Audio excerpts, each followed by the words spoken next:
Over the past few decades, tremendous advancements have been made in the field of neuroscience, from mapping the human brain to creating devices that can capture digital images of our thoughts. But what if we could upload a digital copy of our memories and consciousness to a point that human beings could actually achieve a sort of digital immortality? This idea has inspired many science fiction movies, including the upcoming film Transcendence, where one man's mind is uploaded into a supercomputer which possesses the collective knowledge of all of humanity. While the film is fiction, the concept behind it is very real. It's also the subject of a new book called Future of the Mind, which is currently #1 on the New York Times bestseller list. The author is renowned theoretical physicist Michio Kaku. Earlier today, Breaking the Set producer Manuel Rapolo caught up with Dr. Kaku and first asked him how far we really are from achieving a digital upload of consciousness. Just last year, for the first time in world history, a memory was recorded. We can actually tape record a memory and insert it back into an animal, and it remembers. This is amazing. At Wake Forest University, also in Los Angeles, they took a mouse, trained the mouse to sip water, recorded the memory in the hippocampus right here, small organ that processes memory. The mouse later forgot that. Then they shot the memory back into the mouse, and bingo, the mouse got it the first try. Next will be primates. Perhaps a monkey eating a banana will record that memory and insert it back in. And the short-term goal is to create a brain pacemaker for Alzheimer's patients. In the future, we're going to have millions of people who forget where they live, wander around. Why not have a button? You push the button and you immediately remember where you live, who you are, who your kids are. And beyond that, who knows? Maybe we'll upload the vacation that you never had. It seems so mind-blowing to me to consider that memory, which is not a static thing, it's always changing, it's evolving depending on our experiences, can be digitized. It's really mind-blowing. But I want to ask you about something else that you mentioned in the book, the ability for telepathy. And you've actually said in the past that in the future, humans will be able to mentally contact anybody we want, see whatever image we want, and if we don't like it, we can just turn it off. That's really right. In the future, in fact, today we can get so that you walk into a room, we'll put on a headset, such that you can control the lights, turn on the TV, call for your car, tell your car where to go, type, dictate documents without ever touching a computer screen. And our children will wonder, how could you possibly live in a world where you had to touch the screen and you had a mouse and you had to type? Everybody just thinks and types, makes documents, controls cars.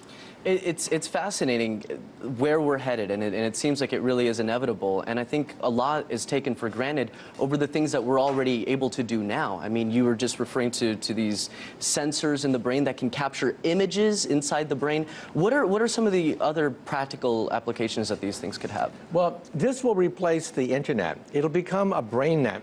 We'll record emotions, thoughts, patterns of behavior, and send it on the internet. Teenagers will love it. Can you imagine Facebook? You send emotions, your first date, your first kiss, your first senior prom, all on the internet. Teenagers already put little like happy faces on their emails, right? We're going to be able to record thoughts, and the movies are going to be replaced by the brain net. Movies today are a flat screen with sound. That's the movies, right? In the future, perhaps emotions and feelings will also be conveyed. This is called total immersion entertainment. It's amazing, and actually that reminds me of this new movie that's coming out now, this Johnny Depp movie called Transcendence, where it kind of takes that premise as well, you know, taking your consciousness and uploading it digitally. But I wanted to ask you, I mean, you make it sound like it's going to be a lot of fun, but it also, there's aspects that I think are a little bit terrifying. And I wanted to ask you about this new pill that's being developed that can slow down a person's perception of time.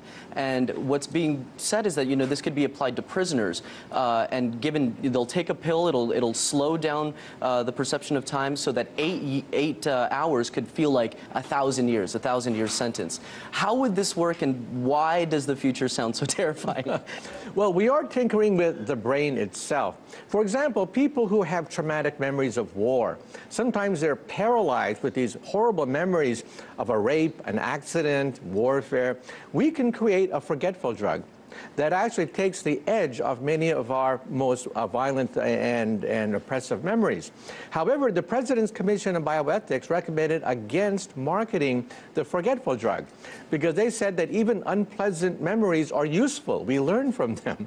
But personally, I think that sometimes some memories are so disastrously awful that they paralyze you. They prevent you from becoming a normal person. And I think we should allow forgetful drugs to be marketed. Also, drugs and therapies which can perhaps even increase intelligence are now being talked about. We'll have perhaps memories that we can upload into the mind, perhaps memories of a job that we're not trained for. Or perhaps a college student will upload a course that they flunked in college. We can perhaps increase our intelligence. And now we're also investigating super intelligence, photographic memory. People who memorize everything. They hear a concert, they see a landscape, they can draw the landscape, they can reproduce the entire concert on one try. How is it possible that people have that in mind? We now believe that the mind records, but the mind also forgets deliberately. These people, the forget mechanism is broken. They never forget.